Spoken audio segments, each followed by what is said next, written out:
Hi GeoSnappers. Today we're going to be talking about a new feature available in both ArcGIS Online and in ArcGIS Enterprise, known as the Recycle Bin. The Recycle Bin is going to be great to help us effectively manage our content within ArcGIS Online or ArcGIS Enterprise, depending where you use it. And it's going to help us to select the items that we either want to permanently delete or perhaps even the items that we would like to recover. So let's take a look at how we can do that. Here, I'm logged into my ArcGIS Online organization where I want to start cleaning up the content that I have within my organization, specifically the stuff that I've created on my end. Now, before I can start cleaning it up, I want to make sure that I have the recycle bin enabled within my organization. And to do this, I need to be an administrator. Once it's activated for the organization, everybody will have access to it. So let's navigate over to our organization tab and let's make sure that this is currently turned on.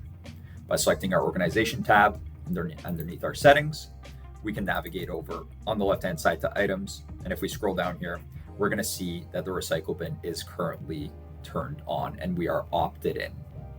What does this mean? It means that it'll be available within our organization to use by everybody. Now that I've ensured that our recycle bin is active underneath our organization tab, I can notice on the left-hand side underneath our folder section that we have the little recycle bin icon. This is going to be where all of our information or all of our data and apps are stored once we either choose to delete them. This is also going to be the space where we can recover them or permanently delete them for the future.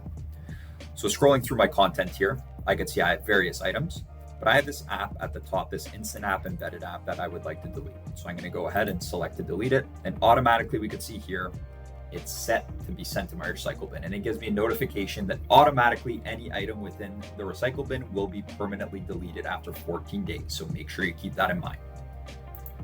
Now that I've pressed delete and navigate over to my recycle bin folder, I can see the app here. Now I have the option here to press a restore button if I perhaps made a mistake, or I could select the item and permanently delete it. In our instance here, I made a mistake, so I'm going to restore this application specifically to the folder that I had it in and select restore, and it's now ready to be used. We can see that there's great benefit behind having the option to restore applications if needed, and I hope that you get great utility out of using the recycle bin.